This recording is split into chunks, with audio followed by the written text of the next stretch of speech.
char lang. So, hindi po kilikili yung piniplex ko today. So, dahil nga sobrang dami, yung mga nagtatanong kung ano daw ba yung ginagamit kong eyeshadow palette.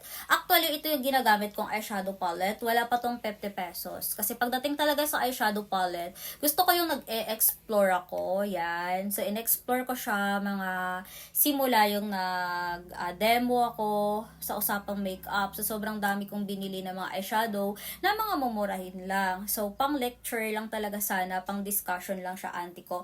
So, sa dami ko mang nabili, auntie ko, ito yung nabili ko na sobrang good talaga at perfect siya.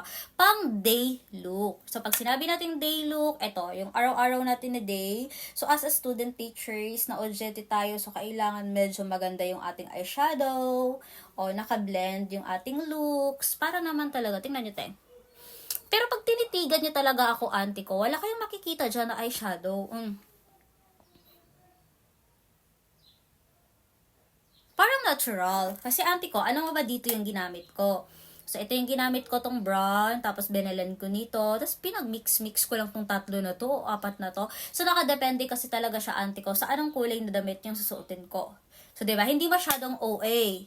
Pag tiningnan ka ng estudyante mo, hindi ka naman full pack sa makeup, pero pag tinitigan ka, mapapansin nila, oh, your eyes is like a star, and just shining, glittering, splendid. Ay,